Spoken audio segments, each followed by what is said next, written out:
안녕하세요. 문근사입니다.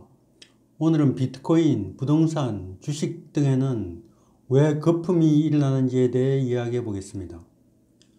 이 지구상에서 내일을 염두에 두고 살아가는 생명체는 오직 사람뿐입니다. 꽃이 다 져버리는 겨울철을 살아가기 위하여 꿀을 모으는 벌이나 또 도토리를 저장하는 다람쥐는 내일을 생각하며 꿀과 도토리를 저장하는 것이 아닙니다. 이들은 DNA에 저장된 프로그램, 즉 본능에 따라 움직이는 것이지 각 개체가 미래를 계획하고 행동하는 것이 아닙니다. 1년 내내 꽃이 피는 지역의 벌은 꿀을 모으지 않습니다. 내일 만나자는 약속은 오직 사람만이 할 수 있고 내일을 대비하라는 충고 역시 사람만이 하는 것입니다. 지금 먹을 먹이를 사냥한 사자는 주위에 아무리 많은 먹잇감이 돌아다녀도 관심을 두지 않습니다. 이것은 사자가 내일이라는 것을 생각하지 못한다는 하나의 증거입니다. 사실 사람을 제외한 모든 생명체는 오늘 현재를 살아가고 있을 뿐으로 내일을 계획하지 않습니다. 사람만이 내일을 생각합니다. 이 내일에 대한 생각은 사람들의 생활 모든 부분에서 거품을 만들어냅니다. 개인차가 있겠지만 오늘날 사람들의 옷장 속에는 유행이 지나 내다 버린 옷을 제외하더라도 평균에서 200년 이상을 입을 수 있는 양의 옷이 들어 있습니다. 자신이 앞으로 살아갈 날보다 훨씬 긴 기간 동안 입을 수 있는 옷이 저장되어 있는 것입니다. 이건 역시 내일 때문에 생겨난 거품입니다.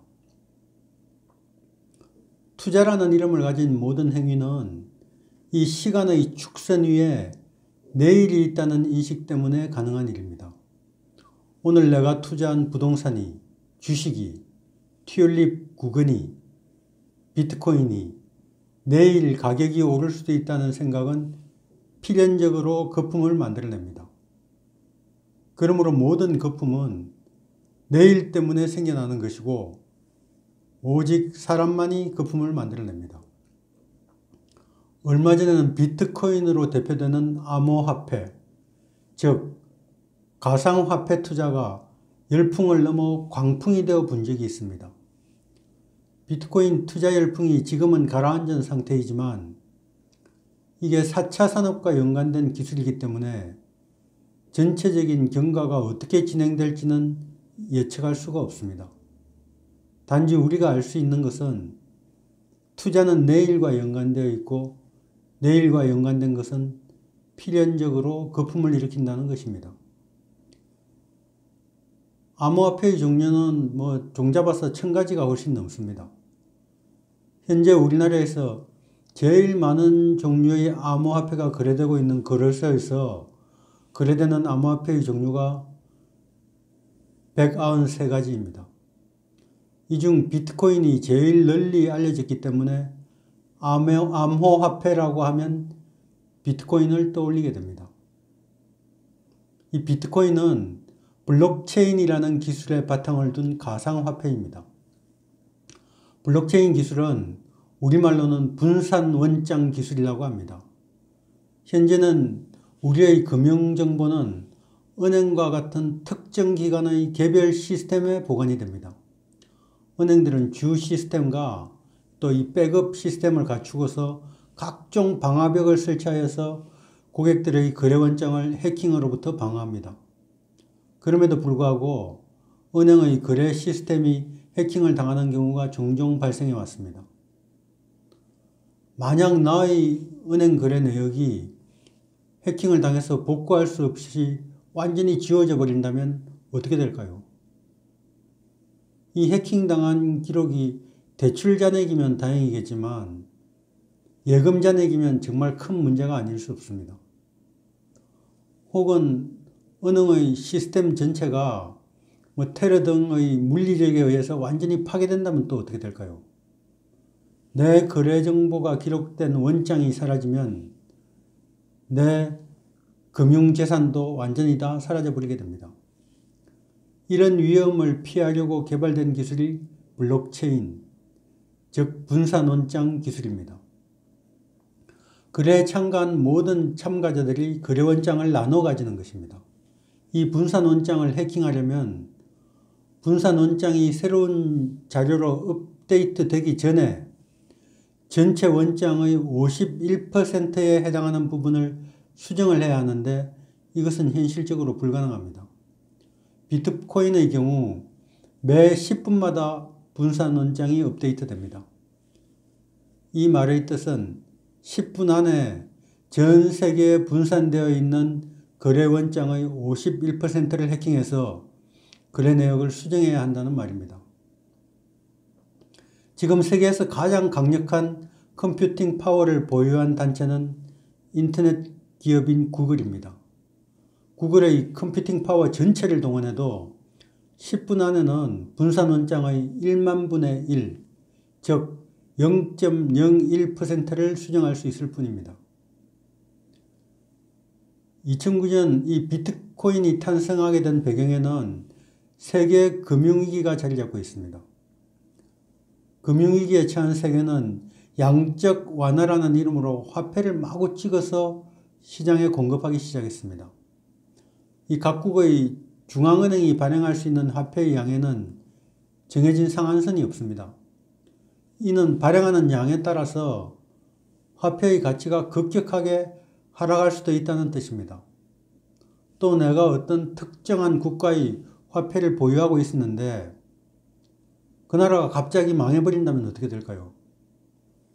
보유하고 있던 화폐는 한순간에 종이조각으로 변해버릴 위험이 있는 것입니다.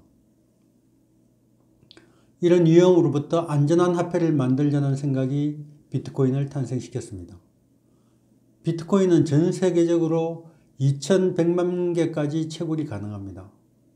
1비트코인은 소수점 8자리까지 분할을 할 수가 있는데 이 최소 단위인 1억분의 1비트코인을 개발자로 알려져 있는 사토시의 이름을 따서 1사토시라고 부릅니다. 이 비트코인에 화폐라는 이름이 붙어 있고 비트코인을 상징하는 도안이 동전처럼 생겨서 실체가 있는 돈을 연상할 수도 있는데 비트코인은 말 그대로 비트로 이루어진 데이터일 뿐입니다.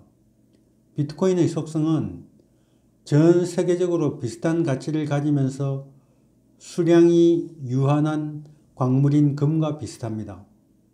금과 같은 가치를 지닌 데이터라고 생각하면 이해하기 쉽습니다. 이 비트코인은 컴퓨팅을 통해서 채굴이라고 불리는 방식으로 획득을 하게 됩니다. 21만 개의 비트코인이 채굴되면 다음번 21만 개의 비트코인을 채굴하기 위해서는 2배의 컴퓨팅 파워가 필요하도록 설계되어 있기 때문에 이 채굴량이 늘어날수록 채굴이 점점 더 어려워진다는 특징이 있습니다. 채굴이 어려워진다는 뜻은 채굴에 들어가는 컴퓨팅 파워가 점점 늘어나게 된다는 뜻입니다. 이 컴퓨팅 파워를 높이기 위해서는 높은 사양의 컴퓨터와 많은 동력을 동원해야 하기 때문에 그 기기값과 전기요금을 개인이 감당하기가 어려워집니다. 이런 이유로 암호화폐 채굴이 기업화되면서 그에 따른 사기 행각이 또 발생하기도 했었습니다. 비트코인 원장은 이 해킹이 불가능하기 때문에 거래원장 그 자체를 탈취할 수는 없습니다. 반면 코인 거래소를 해킹하거나 개인이 보유하고 있는 전자지갑을 해킹할 수는 있습니다. 비트코인이 해킹당했다는 뉴스는 거래소나 개인의 전자지갑이 해킹당하였다는 것이지 비트코인 분산원장이 해킹당했다는 뜻은 아닙니다. 이 블록체인 기술은 거래원장을 새롭게 갱신할 때 이전의 기록을 저장하지를 않습니다. 그래서 최종의 소유자만 알 수 있을 뿐이지 중간에 누구누구의 손을 거쳤는지를 알 수가 없게 되어 있습니다. 이 해킹으로 비트코인을 획득한 해커가 거래소에서 비트코인을 처분해버리면 누가 처분했는지 기록이 남지 않기 때문에 해커를 잡아내는 것이 상당히 어렵습니다. 그리고 범죄자들이 범죄 자금을 이 비트코인으로 세탁을 하게 되면은 그 자금을 추적해 가는 것도 상당히 어렵게 되어 있습니다. 이 1990년대에 닷컴 기업들이 탄생하기 시작했을 때 엄청난 거품이 일었던 기억이 있습니다. 이 닷컴 광풍이라고 표현될 정도였습니다. 특별한 신기술이 없이 단지 인터넷 기업과 유사한 이름만 가지고 있어도 주가가 상상 이상으로 폭등했던 사례들이 절비했습니다. 이처럼 어떤 신기술이 시장에 진입하면 초기에 거품이 일어나는 현상은 항상 있어온 일입니다. 이 블록체인 기술이 4차 산업혁명과 연관된 기술이고 이 비트코인이 블록체인 기술 위에 자리 잡고 있기 때문에 거품은 피할 수가 없었습니다. 그리고 초기에 일어난 거품은 언제나 꺼지는 순간이 오기 마련입니다. 오늘은 비트코인과 거품에 대해 이야기해 봤습니다. 구독과 좋아요 부탁드리면서 이만 마치겠습니다. 감사합니다. 다음 시간에 뵙겠습니다.